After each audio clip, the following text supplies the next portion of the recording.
Hello అండి అందరికీ. యథావిధిగా మళ్ళీ ఉదయాన్నే లేవడం, ఫ్రెష్ అప్ అవ్వడం, పిల్లలకి ఫస్ట్ పాలు మరగబెట్టేశాను. ఆ తర్వాత బ్రేక్ఫాస్ట్ లోకి ఇడ్లీ అండ్ చట్నీ కూడా కంప్లీట్ అయిపోయింది. ఇంకా లంచ్ బాక్స్ లోకి రైస్, మునక్కాయ కర్రీ అయితే చేశానండి. ఇంక ఇక్కడ నా కోసం అయితే అంబలి చేసుకుంటున్నానండి. అదేనండి రాగి జావా లేకపోతే సోడిపిండి అంబలి ఇలా అంటూ ఉంటారు కదా, మేమైతే దీన్ని అంబలి అని పిలుస్తూ ఉంటాము. ఇదేమండి డైలీ తీసుకోనండి, వీక్లీ 2-3 టైమ్స్ తీసుకుంటాను. అది కూడా నేను ఒక్కదాన్నే.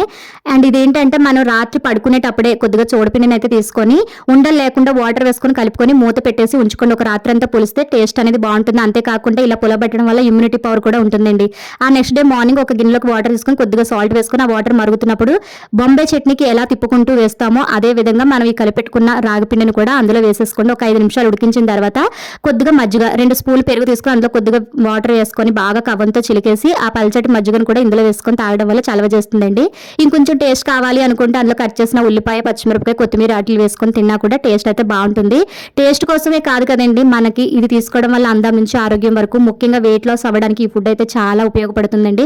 ఖచ్చితంగా ట్రై చేయండి. ఈ ఫుడ్ తీసుకోవడం వల్ల ఆకలి తక్కువ వేస్తుంది, ఎనర్జీ మాత్రం ఫుల్ ఫుడ్ తీసుకున్నట్టు ఉంటుంది. వీడియో నచ్చితే please like and share, subscribe.